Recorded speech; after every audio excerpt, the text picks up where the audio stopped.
In 1992, when I started my process, that is when I started my public work in introducing human design, obviously I was the only teacher, if you could call me that. I wasn't particularly good at it, I must say, because I didn't really know enough, but nonetheless, I was the only teacher, and I was the only teacher for years.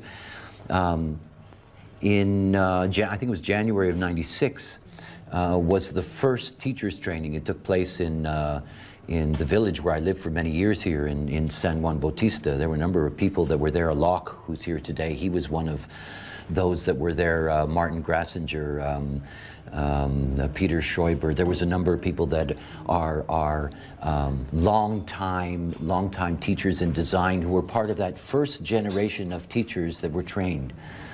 In 2000, in Vienna, I trained the second generation of teachers. And that was the first generation that was actually taught with a universal principle. In other words, that was the beginning of the organization of formal international design, the various organizations agreeing to work with the same educational program and so forth.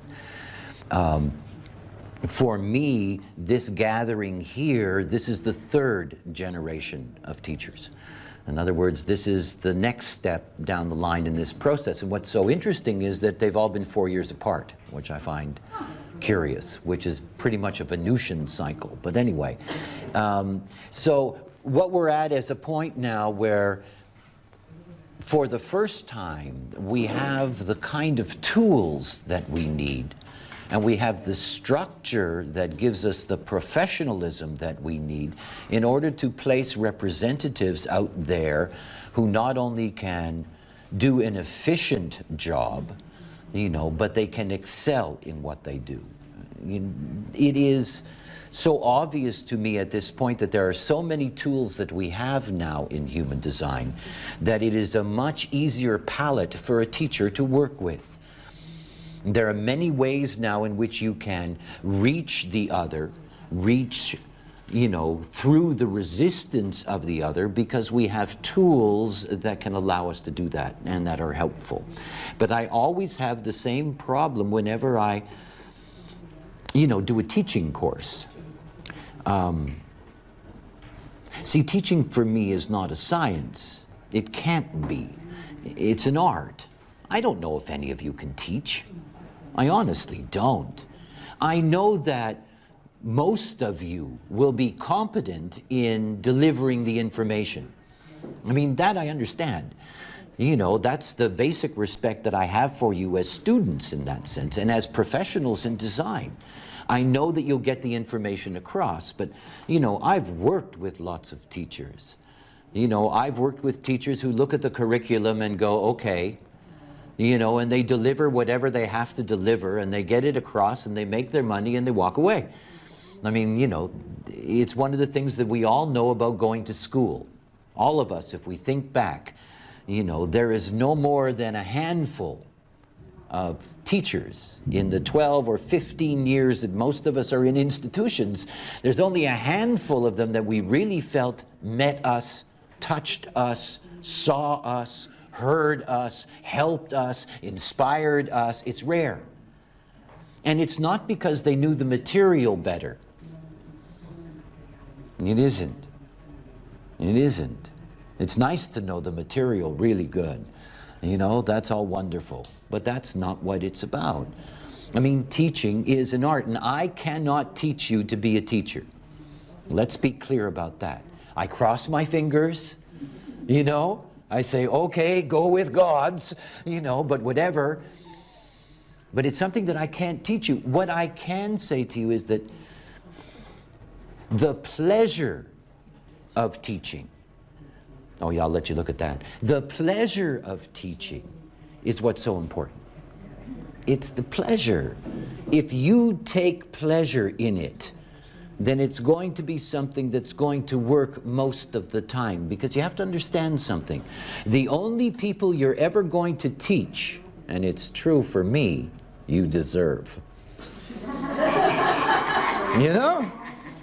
It's just the way that it works. You teach what you get, and they're there for you.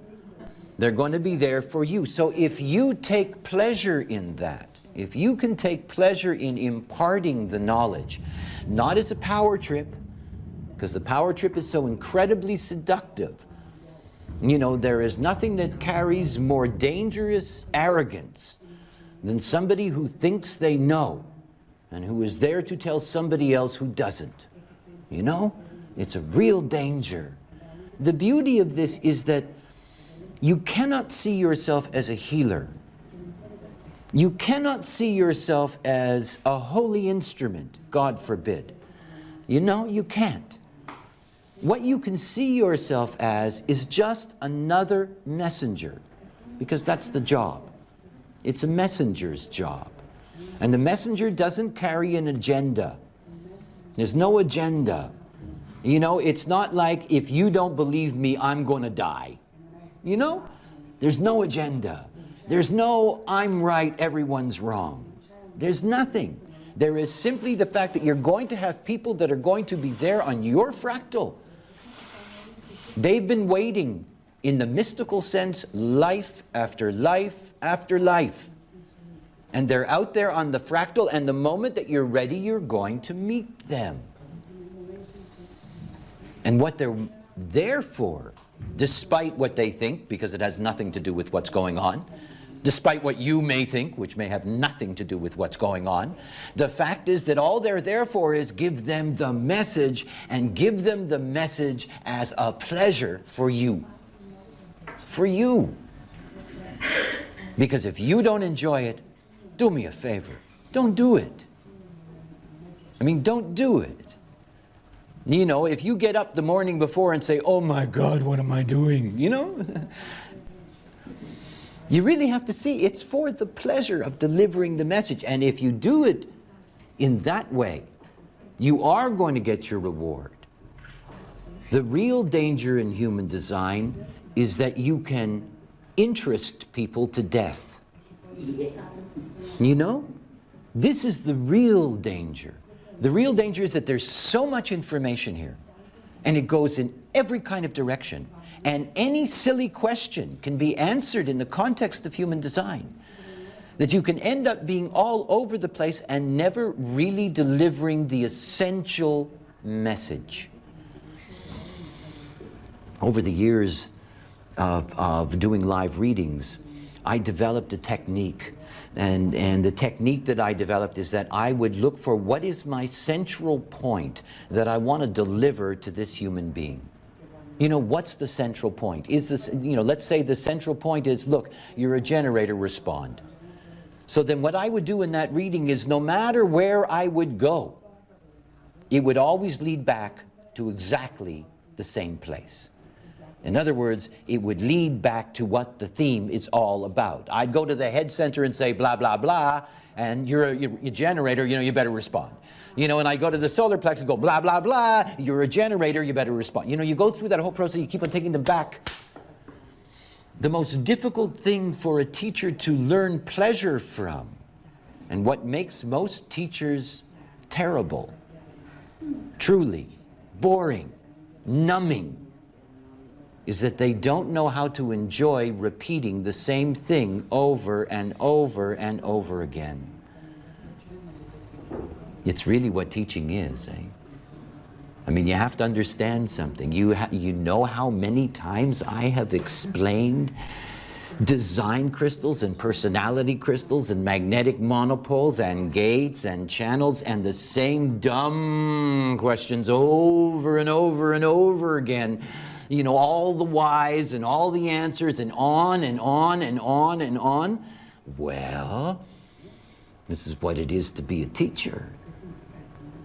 What it is to be a teacher is that you keep on repeating things until you hammer it into their brain. Until they know you're going to say it before you even say it. Yeah, I know, I'm a generator, okay, I'll respond. You know, you keep on going to the point. Repetition. The thing that has saved me in my life is that I'm a musician.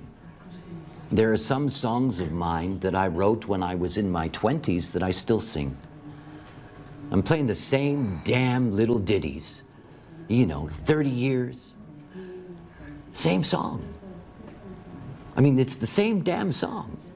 And yet every time that I play it, well, not every time, most of the time, I love it. I find pleasure in finding another way to do the same thing. Finding another way to repeat the same thing over and over and over again. It's why I can do this. Otherwise, I'd go mad. I mean, I would. How dull it is to repeat the same things over and over and over again without any creativity, without any spirit, without any pleasure in doing it. And it's the repetition that will kill you. Understand that. This is what is known in the teaching circles as just burnout. And you can always see burnout teachers. They're tired of saying the same thing. And yet they're insecure and they don't want to lose their job and they invested a lot of money in becoming a teacher and blah, blah, blah. And they've got this and that and they want to, so they keep, well, you have the personality over here and you have the design over there, and they go through the rote of it. So I can't teach you how to teach. It's spirit, after all. This knowledge is an extraordinary gift to give anybody. And the moment that you realize that what you are doing is truly of value, in my life, never have I enjoyed making money as much as I do now. And it's not for the money. It's for the pleasure of the work. When you see all the kinds of work that are done on this planet and how ugly most of that work is, this is beautiful work. And regardless of the demands of your students who will drive you mad, I know, I've had many students try desperately to drive me mad. I know the way it works. I know the loonies, I know the buzzsaws, I know the ones that you say something to them and they nod their head. I've had nodders in my classes for years. They nod, nothing goes in. Absolutely nothing. It's just a mechanism. They're just nodding their heads, They're the ones that look at you gaga. They're the ones that want you to be their savior. The ones who think you are their savior. Look out for those. I mean, you really have to see, it's quite a trip to get into this business. Because it's not just a simple matter of, okay, there isn't anything that I'm going to go through in this whole period, whatever we go through, however long, most of you are here for the trek. I know you know this stuff. I mean, otherwise you couldn't do what you do. But the teaching of it, and what you have to deal with, the people that you have to deal with. I mean, remember, knowledge like this still attracts an enormous number of people who are not simply fuzzy, but they have problems. I mean, real problems. The kind of problems that other people have already gone like this to, And they come to you because you're the one. And they're on your fractal, eh? Don't forget that. I never turn a nut away. I don't turn anybody away. You can't imagine the kind of emails that I receive. People who become obsessed and send me an email every 30 minutes, I've had people who've done that over years. Over years.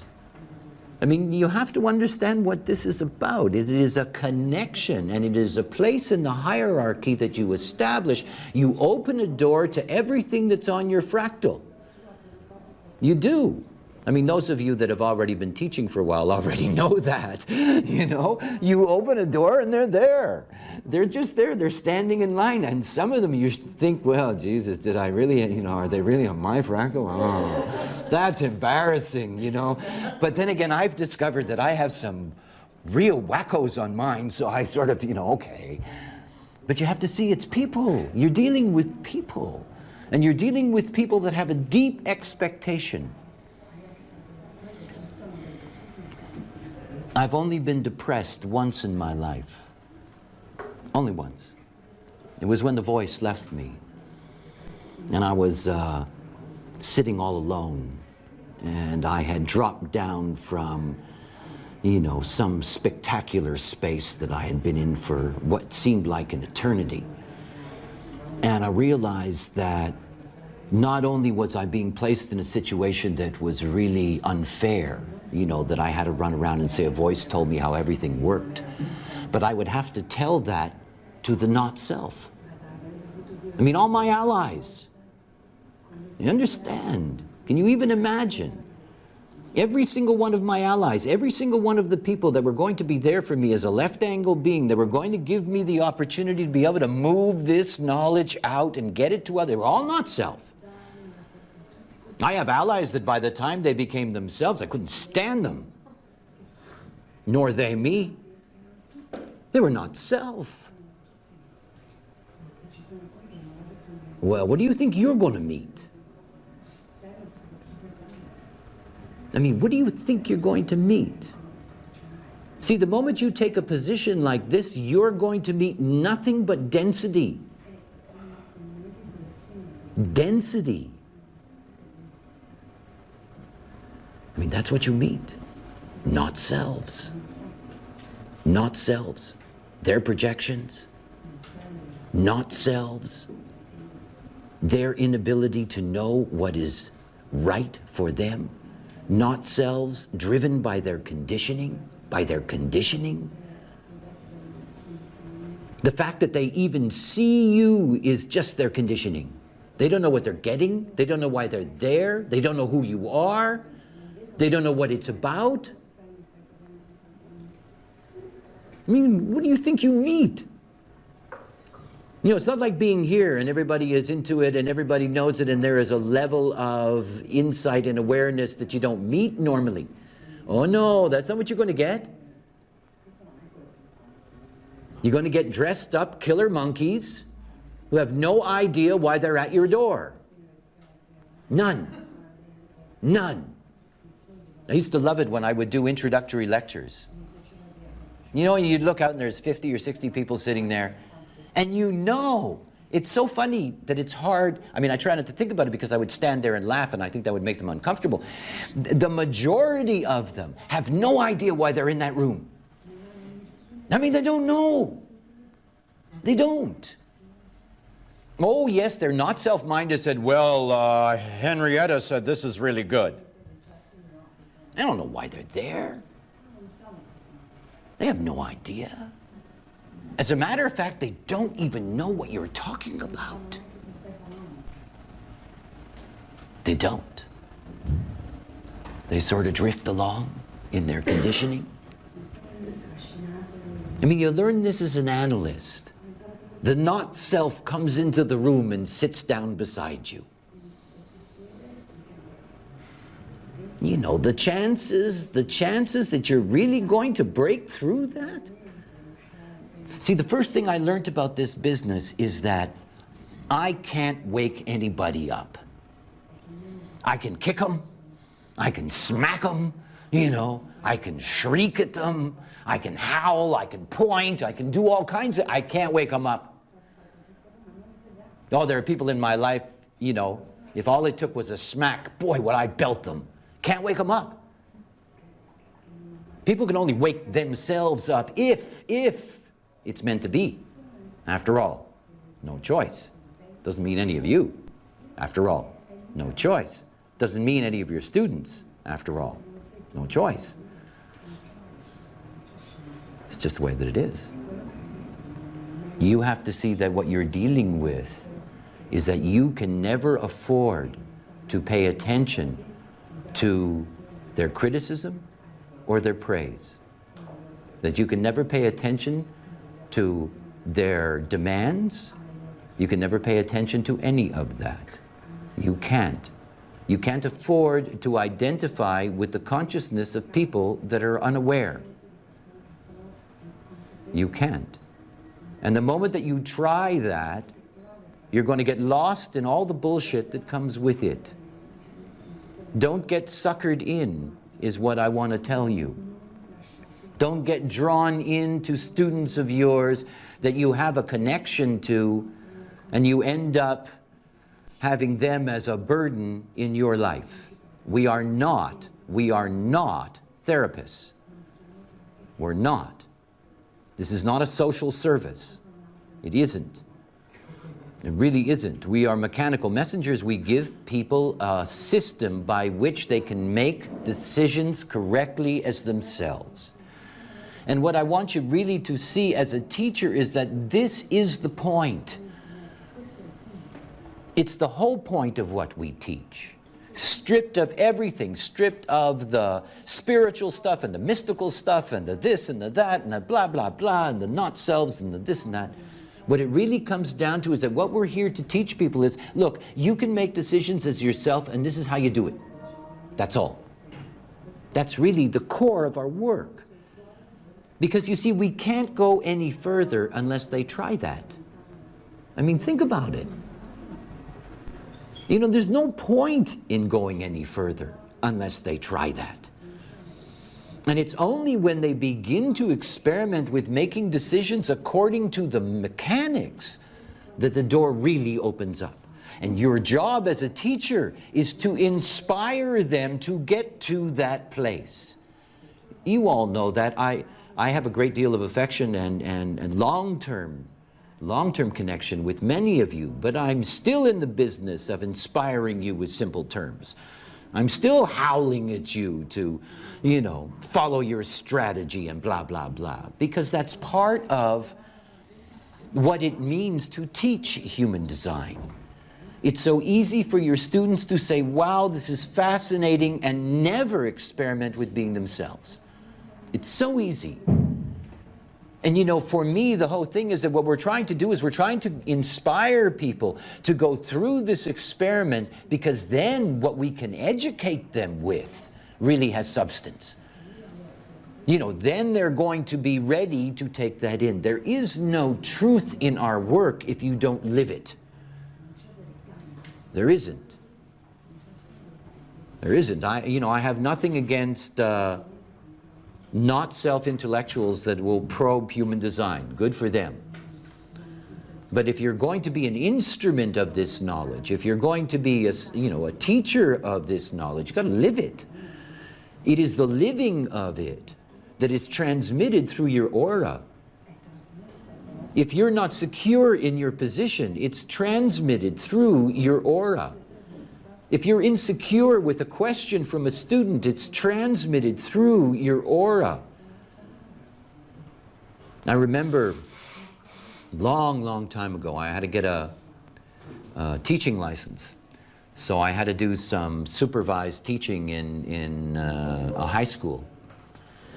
And there was a whole bunch of student teachers, you know, who had been trained in university, and this was also their time to go in and do these things.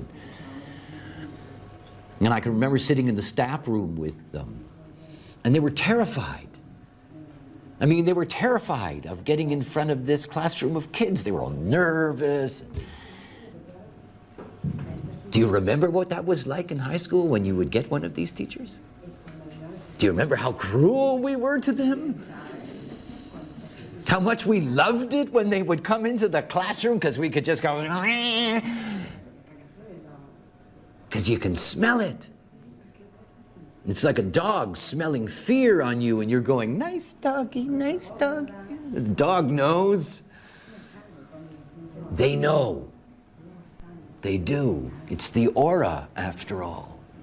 And you have to see that if you're not correct, your aura isn't correct. If you're correct and a question challenges your limitation, your aura isn't going to give off this, oh, I'm fucked. You know, it isn't. It's going to give off a very honest, I don't know, I'll check it out, I'll see. I mean, it's very important that your aura is secure. And that's you. I mean, that's you as a being. You know, so if you're heading into that door with trepidation, if you're heading into that door with insecurity, your students are going to know, and it makes them uncomfortable. They don't trust it. Nobody trusts a teacher who is nervous about teaching. You don't. You don't. Now, by the way, that doesn't mean that you're not allowed to have adrenaline running in your body. It's only natural. You know, it doesn't matter where or when I do, teaching. The fact is, the first day, the first moment, you always feel the adrenaline. There's more energy in your body. Things come out faster. There's all these things that happen. That's adrenaline. It's normal. But you have to be secure, and I don't mean being secure in the knowledge. It's about you. You're the transmitter. You're the instrument. And you see, we have to get to a point where we recognize that, for example, let's say that, and it's something that I recommend and have continued to recommend, and hopefully as design expands, and it is expanding now in a very rapid phase, that it's more and more possible for type to work with type. If you put a projector into a classroom with a group of projectors, the aura of that teacher is so important. Same thing with a generator, with a group of generators, how important that aura is. And it is their spirit, their quality that everybody is feeling, because that's where the focus is. So the first step about being prepared as a teacher is that you're secure within yourself, that you're making the right decision, that you're entering into this process of teaching someone correctly. And when you're entering into that correctly, when you're secure in your position, it makes it a lot easier to teach. The secondary level obviously is knowledge. It is a rule of thumb. You should always know at least 70% more than you teach. Now obviously that is just a kind of arbitrary, whatever, proportional, But what it really means is that you have to be careful that you need to be able to deal with not simply the questions that arise out of the level that you're teaching, but the questions that can arise out of the questions, or the questions that arise out of the answer. In other words, there can be a chain, and you need to be comfortable in being able to be in that position where you're well above the level you're teaching, so you have for yourself the highest level of confidence. For all of you, teaching the ABCs is very easy. I mean, it's very easy from the knowledge level, because it is so basic, and you can be very comfortable in the delivery of that. But as we move along, you have to have a deeper and deeper knowledge base to be comfortable at each of those successive levels. There's two ways in which you can do that. The most important way is that, these are not rules, obviously, these are just suggestions, but one of the things that was enormously helpful for me in my own development as a teacher in design was readings. I found that doing the readings provided me with a much more diverse insight into the way in which certain aspects work in people. The other thing to recognize is that given the nature of fractals, that the people that you're doing readings for are also going to be, in many ways, the people that ultimately you're going to teach. In other words, it's the same fractal line. So I think it's very important for you to keep in touch with that level. Now, that's not for everybody. I understand that. I understand that there are people who just really want to teach human design and want to move to that level. But it's one of the things to work. If you're not going to continue to have a reading practice, then you really have to make sure that you simply keep current with all of the mainstreams that are going on in design now, so that you make sure that your educational level is always up to the minute, if you will. By the way, a comment about things like that. I did a special last Monday on Jovian Radio on bird flu. And I've been discussing this, and I was discussing Pluto. We have, let me see. What do I want?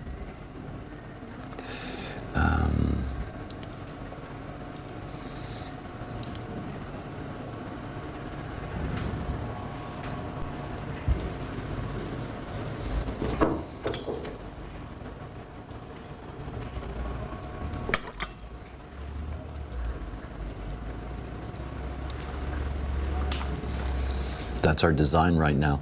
And you can see Pluto down here in the 26.4. And this is censorship, the alteration of memory through elimination. When I was talking about this in the special I did, I was talking about the fact that, you know, the 26 gate is a cross-special gate. It connects to the 44. So this is the way that birds and fish and reptiles connect with humans. So we have a barrier that's there, and a barrier that can be crossed.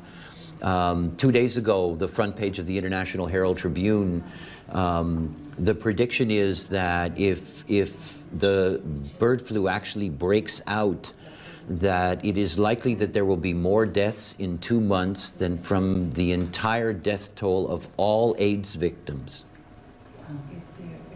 So you can imagine how devastating this thing is. And what I mentioned in my broadcast was that during this transit in the 4, by the way, it goes very quickly, and by the end of December it leaves the 26. In the 4th gate, it was going to be where the place actually happened where there was the barrier was crossed. And 2 days ago, the barrier was crossed. In Thailand, the first case, sisters actually, that bird flu not only was a matter that the bird infected a human, but for the first time a human carried the new retrovirus and gave it to another human. So now the bridge has been crossed. It's this kind of thing. In other words, we have a lot of material now that's really available at a very deep level on a day-to-day basis in design that can keep everybody concurrent with what's going on. And it's a real responsibility as a professional to make sure that you know, if you're not going to do the groundwork, I mean, you know, the 6,000 readings that I did, you know, they were invaluable to my knowledge of others. Now, for example, if you're a projector, you can basically just do that through your research. In other words, you can just spend a lot of time analyzing charts. Okay, that's not effective for generators. It really isn't. I mean, you know, it is not their principal purpose in life. It's not the way they are genetically constructed in that sense to be fascinated endlessly in that sense about looking at the other. You know, it's one thing for them to respond to being able to help the other with that, but, you know, they're not projectors. They're not here to go deep into the system of recognizing through the other. But it's important that you realize that as a teacher, you cannot afford. This is what happened, and it was simply a byproduct of the way in which design developed. Obviously, it was new knowledge. So, you know, the group of teachers that were trained in '96, many of them fell out of the loop. And really, in this day and age, really couldn't teach. Many of the teachers in the generation of 2000 who didn't stay with the fastest expansion in design's knowledge no longer have the competency really to teach at the level that you're able to teach at as the 3rd generation. In other words, you know, you're at a place now where the whole knowledge base has been properly laid out. So you have enormous advantages. It's like listening to a tape of somebody who's been trained in the last 6 months compared to somebody who was trained 4 years ago or 8 years ago. It is an extraordinary difference. I mean, it pleases me so much. I mean, you know, new analysts, because I don't see them anymore, right? I mean, I don't get to see that level of the design world anymore. So I don't really have a sense of it other than these moments. Every once in a while I get to hear something and I get to check it out. And it's really amazing to me, the skills that are there because of type and profile and the tools that are there for the analyst to work with. But it's important that you maintain your educational direction, that's all. In other words, you really have to see that as a professional, after all, you are investing a lot of money in this. You know, it's very important for you. This is an investment in what is, in many ways, a business for you. And you will see that very rapidly you will make back your investment. You know, and it's one of the advantages, and it's one of the things about the nature of my work and the way in which Jovian Archive is structured. We're the only organization that is in this kind of work where we do not tax our professionals endlessly. You know, once you're a teacher, and you don't owe Jovian anything.